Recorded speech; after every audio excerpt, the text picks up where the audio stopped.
السلام عليكم ورحمة الله. ودي طريقتي يا حبايبي في عمايل الملوخية. انا حطيت الشوربة باردة اهي، بصوا ماسكة الحلة بايدي، مفيش حاجة، وحطيت فيها الملوخية. هظبط السمك بتاعها اللي انا عايزاه بقى، عايزاه تخينة عايزاه خفيفة، فهظبط السمك بتاعي الاول في الشوربة الباردة خالص، او ما عندكش شوربة باردة حطي مية باردة. ظبطي السمك بتاعها، وبعد كده بقى ايه يعني نحط بقى الشوربه سخنه بعد كده، بس انا بحب اعملها في الشوربه البارده عشان تطلع معاها. ودي التركه بتاعتنا في ايه، في عمايل الملوخيه، انك تعمليها في الشوربه البارده او في الميه البارده الاول، بعد كده تزودي شوربه زي ما انت عايزه. اهي بصي جميله كده. وسبتها شويه عبال ما قشرت الثوم، ودلوقتي ههرس الثوم.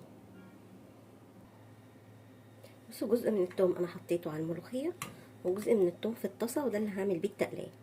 لسه كده لغايه دلوقتي ما ولعتش عليها، هولع عليها بقى دلوقتي عشان الملوخيه تستوي والثوم يستوي. عشان كده بدات بالميه البارده او بالشوربه البارده الاول.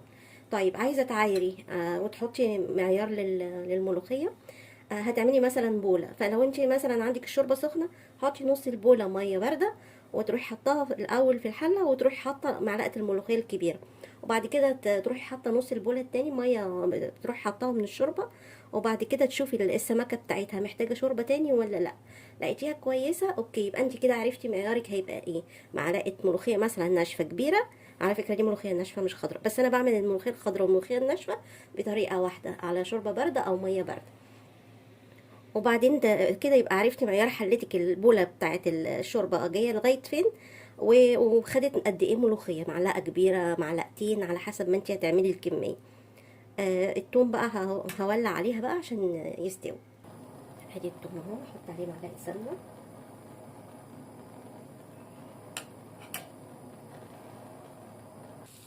بصوا حبايبي الملوخيه اهي بدات تطلع فقاقيع كده اللي هي بتاعت الغليان.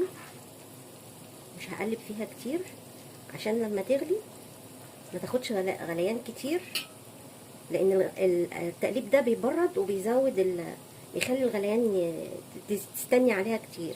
فهي ما تستنيش عليها كتير على النار، يا دوبك تغلي وبعد كده تطفي عليها تفور كده بس. عشان ايه؟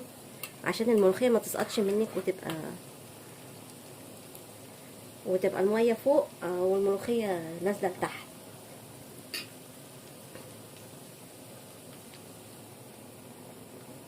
بصوا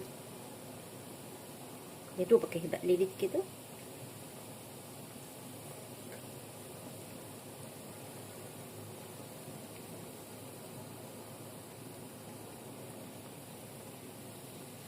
هديها تقليبه بس واطفي عليها بقى على طول.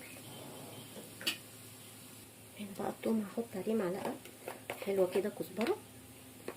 انا بحب الكزبره لما تتحمر في السمنه، محبش احطها على الملوخيه تبقى مفتفته. بحب الكزبره الكتير عشان طبعا الثوم والانتفاخ وكده.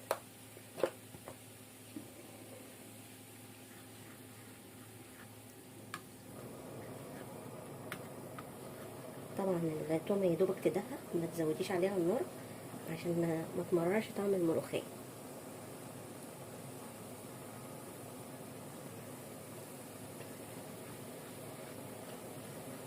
انا بس ايه، خليكم معايا في الثوم واحده واحده كده، عشان مش عايزه اقفل الفيديو عشان اوريكم لغايه فين التومه تبقى لونها حلو. اهي كده لونها بقى جميل. بسم الله. تبقى الصوت جميل والريحه بقى مش قادره اقول لكم على الجمال.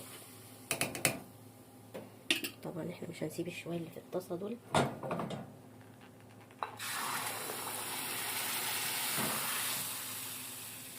وهتاكلي احلى ملوخيه وطعمها في منتهى الجمال. والسلام عليكم ورحمه الله وبركاته.